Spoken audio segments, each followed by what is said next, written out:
BLRO থেকে আরম্ভ করে যত অফিস আছে যেখানে জমি রেজিস্ট্রি হয়, এক একটা জমি দুবার তিনবার করে রেজিস্ট্রি হয়েছে, সবার কাছ থেকে পয়সা নেওয়া হয়েছে। মমতা ব্যানার্জি কি ভগবানের আরাধনা করছেন দেখতে পাননি? টুলু মণ্ডল বা এই ধরনের লোকেরা আজকে নাম আসছে, সরকারি জমি লুট করে সরকারি জায়গায় বাড়ি বানিয়ে, হোটেল বানিয়ে, রিসর্ট বানিয়ে, বাংলো বানিয়ে এরা বসেছিল। কেউ দেখেনি কেন? মমতা ব্যানার্জিও বেনিফিশিয়ারি এর থেকে, তার পরিবার বেনিফিশিয়ারি। আব্দুল বারী ডিএম থেকে আরম্ভ করে উনি মাথায় বসে আছেন কেন? আজকে আমরা গিয়ে মাঠে গিয়ে দেখতে পাচ্ছি কি হয়েছে না হয়েছে সমস্যা। উনি কোনোদিন খোঁজ নেননি। অন্য কোনো মন্ত্রীর সই করার অধিকার ছিল না, তার বাড়ি বসে থাকতো, কাটমানি পেয়ে যেত। তার পরিণাম এটা হয়েছে, পশ্চিমবাংলাটা বিক্রি হয়ে গেছে, দখল হয়ে গেছে আজকে। আব্দুল বারিক বিশ্বাস সম্পর্কে টুলু মণ্ডলের আত্মীয়ের বেহাই একসাথে, আমি তো বেআই বলছি না, চোরে চোরে মারছে তো ভাই।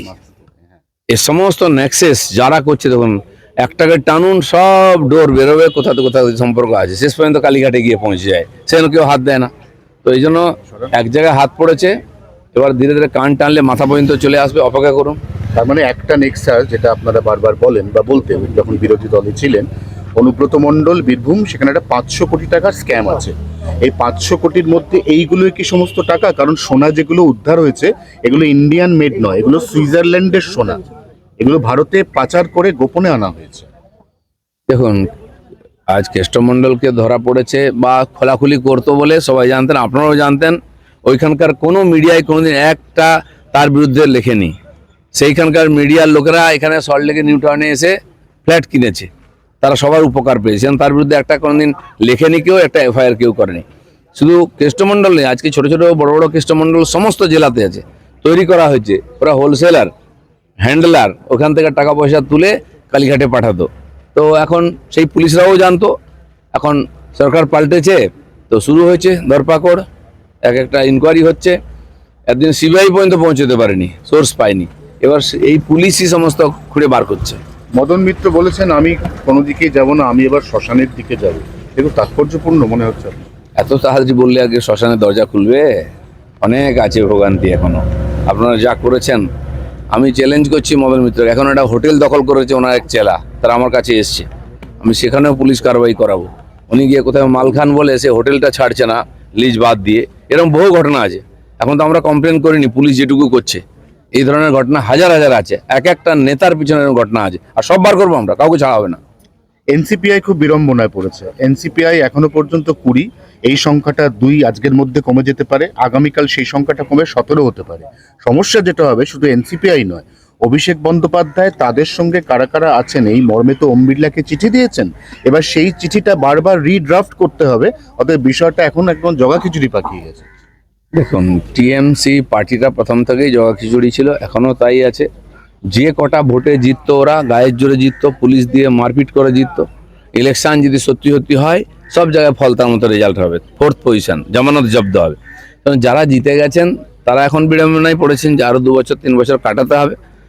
আর ওরা কিছু করুন বা না করুন কিছু যায় আসে না, কেন্দ্র সরকারের কিছু যায় আসে না, রাজ্য সরকারের কিছু যায় আসে না। আমরা মানুষের ম্যান্ডেট নিয়ে মানুষের কাজে লেগে পড়েছি। ঋতব্রতরা আরও বিপাকে। বর্ধমানের স্বামী স্ত্রী, তারা সক্রিয় তৃণমূল কর্মী, তারা জেলা শাসককে চিঠি দিয়ে বলেছেন, আমাদের 2টো ভোট, আমাদের যিনি জেতা বিধায়ক, আমরা মমতা দিকে দেখে ভোট দিয়েছি, আমাদের থেকে ভোট পেয়ে ওরা ওই দলে ভিড়েছে, ওদের ভোটগুলো আমরা ফেরত চাই। কি গ্যারান্টি আছে ওরা ওকেই ভোট দিয়েছে? আমি যদি বলি ওনারা বিজেপিকে ভোট দিয়েছেন, কোনো প্রমাণ আছে? এসব নাটক চলবে, এইসব নিয়ে মানুষ যেন বিভ্রান্ত না হয়। যারা একদিন ড্রামা করেছে, লুটপাট করেছে, তাদের কথা ভুলে যাওয়াই শ্রেয়, নাহলে শরীর স্বাস্থ্য খারাপ হবে ভেবে চিন্তে। 19 বছরের অপেক্ষা, এই অপেক্ষা কাটিয়ে আজকে অবসান এবং তারপরে ফেরা। তাসলিমা নাসরিন ফিরছে। তসলিমা নাসরিন ফিরতে পারেন, আসতে পারেন, সরকার যদি মনে করে তাকে পারমিশন দিতে পারে। তার বাংলাদেশ থেকে বিতাড়িত হয়ে উনি পশ্চিমবাংলায় ছিলেন। যারা বাংলা বাংলা করেন, ওপার বাংলা থেকে টেররিস্ট থেকে আরম্ভ করে সেলিব্রিটি অনুপ্রবেশকারী নিয়ে আসেন, তারা তসলিমা নাসরিনকে কোনোদিন জায়গা দেন না। আজ বর্তমান সরকার পাল্টেছে, আমরা গণতন্ত্রে বিশ্বাস করি। আইন অনুযায়ী যদি ওখান থেকে পলায়ন করে নেতারা এখানে থাকতে পারে এসে, তো উনি কেন আসতে পারবেন না? সরকার মনে করে পারমিশন দিক, আসুন, তার বক্তব্য লোকে শুনবে। উনি মনে করছেন যে বাংলায় পালা বদলের পরে নতুন সূর্যোদয় হয়েছে। রাস্তায়, কলকাতার রাস্তার মোড়ে মোড়ে ওনার ছবি, উনি খুব খুশি ব্যক্তিগতভাবে। আপনাদের সরকার ওনার ছবি কে লাগিয়েছে আমি জানি না।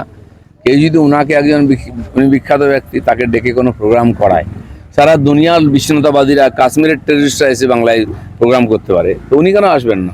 উনি তো আনওয়ান্টেড নয় এখানে। উনিও বাঙালি, বাঙালি সাহিত্য রচনা করেছেন, তার মত আলাদা হতে পারে। ভারতবর্ষের মানুষের কৃষ্টি সংস্কৃতি এরা আছে সব মতকে সম্মান দেওয়া। চার বাক্যে আমরা ঋষি বলেছি ভোগবাদীকে। তো উনি আসবেন, ওনার বক্তব্য কেউ শুনবে, কেউ যদি মানবে, কারো বাধ্যবাধকতা নাই, কিন্তু তাকে না আসতে কেউ মানা করতে পারে না।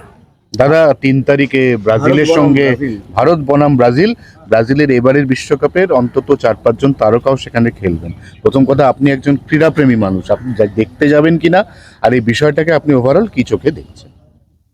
দেখি, আমার কাছে তো নিমন্ত্রণ আসুক, দেখি, খোঁজ খবর নিই। 3 তারিখ আছে, 3রা অক্টোবর, পুজোর আগে। ভালো একটা ভালো ফেস্টিভ্যাল হবে। মেসিকে নিয়ে এসে যে কালিমা লিপ্ত হয়েছে বাংলার ফুটবল, কমপক্ষে ব্রাজিলকে নিয়ে এসে এটা ধোয়ার একটা সুযোগ এসছে, পাপ ধোয়ার। বাঙালি ফুটবল প্রেমী, ফুটবলের প্রেম রয়ে গেছে, ফুটবল আর নাই পশ্চিমবাংলায়। আমি সেদিন খেলা দেখতে গেছিলাম, ডুরান্ড কাপ ডার্বি ম্যাচে মোহনবাগান ইস্টবেঙ্গল বসে খেলছিল, আমরা স্টেডিয়ামে দেখে এটাই প্রথম আলোচনা ছিল, এই দুটো বাঙালি ক্লাব খেলছে, কজন বাঙালি আছে প্লেয়ারের মধ্যে? 2-3 জনের বেশি নাম পাওয়া গেল না। আমি তো এদের নিয়ে অত খোঁজ রাখি না। তো এই হচ্ছে বাঙালির ফুটবল, যেখানে বাঙালিই নাই। আমি আশা করব ব্রাজিল আসুক, আর্জেন্টিনা আসুক, বাংলার ফুটবলের জন্য যেন কিছু হয়। খেলার কথা যখন উঠলোই, হুমায়ুন কবির মোহামেডান স্পোর্টিং ক্লাবের সভাপতি হওয়ার পর 1.5 কোটি টাকার চেক দিয়েছিলেন, ওই চেকটি বাউন্স হয়ে গেছে। মানে 3বার চেক দিয়েছে 50 লক্ষ টাকা করে, 3বারই 3টে 50 লক্ষ চেক বাউন্স হয়ে গেছে হুমায়ুন কবিরের দেওয়া চেক। যাই হোক, হুমায়ুন কবিরের ইতিহাস যারা জানেন তারা অবাক হবেন না এটা নিয়ে। আপনি কি আরেকটু কিছু বলতে চান এই চেক বাউন্স নিয়ে? না, আমি কিছু বলতে চাই, আমি কেন বলবো? পুলিশ বলবে, ব্যাংক বলবে, আর যারা পেয়েছে তারা বলবে। বাউন্স তো উনি নিজেই সবসময় বাউন্স হতে থাকেন, চেক তো সাধারণ ব্যাপার।